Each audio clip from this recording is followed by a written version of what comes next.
Hello everybody, and welcome to the PhotoFinch photography course on composition. I am so glad you're here.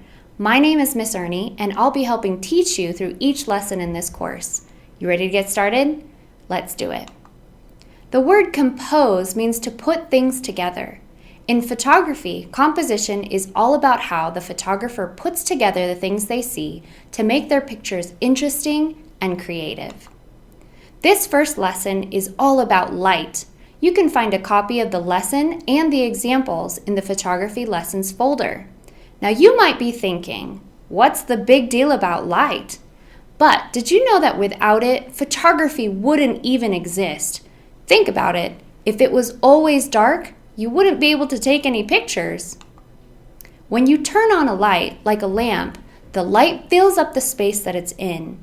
It bounces off everything in the room. The lens on your camera actually catches that light and uses it to make a picture. In this lesson, we'll look at some of the ways photographers find and use light to create their images. Let's get started. There are two kinds of light, natural light and artificial light. Natural light is any light not made by people. When photographers talk about natural light, they're usually talking about light from the sun.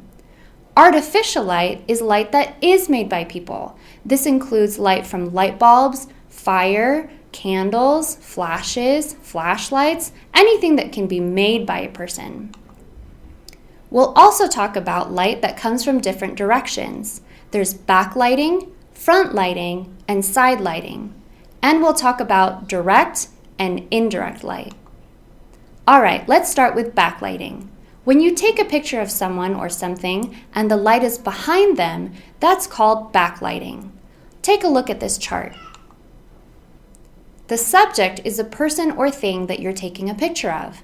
With backlighting, the photographer is facing the subject and the light is coming from behind the subject. This can be tricky. Backlighting produces strong shadows, and you might even get spots or haze in your picture. Haze is when the light looks like it's almost glowing. Some photographers really like this effect, but others do not. Let's look at some examples.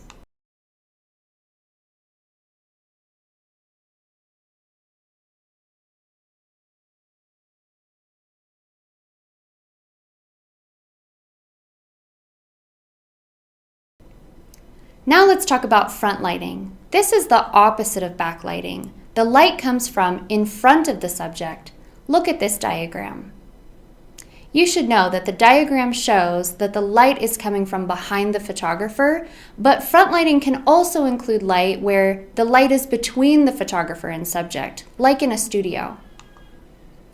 Front lighting doesn't create a lot of shadows. It's really even and pretty easy to work with. Let's look at some examples.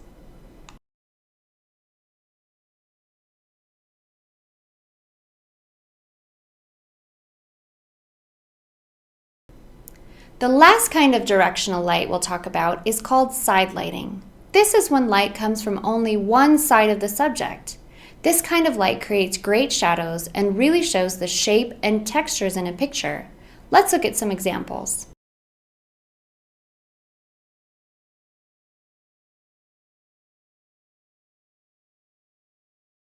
Now that we've talked about directional light, let's talk about direct and indirect lighting. Direct light is light that shines directly on a subject.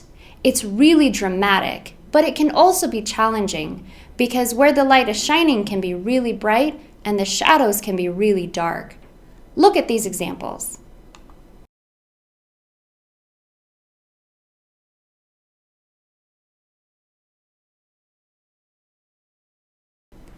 Indirect light is the opposite. It's light that doesn't shine right on the subject. This can be light that's diffused, like it's coming through clouds on an overcast day, or you can find it in the shade on a sunny day. Let's look at some examples.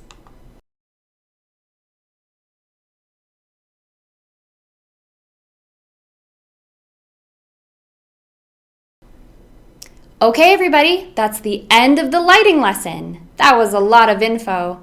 Remember what I said. You can find a copy of the lesson and examples in the photography lessons folder. If you need help remembering anything, you can watch this video again or read over the lesson. Look over the words that we've learned. If you need help remembering them, you can find them in the glossary. So, what's next? What's next is Hamish's video. Hamish is our Scottish coyote. He's going to be helping us learn all of our activities. Then you can move on to the shooting assignments. This lesson has 5. Thanks for joining me for this video. I hope you had fun learning about all the kinds of different light. I'm excited to see you start putting these ideas together behind the camera. Have fun, and I'll see you in the video for lesson number 2, the rule of thirds.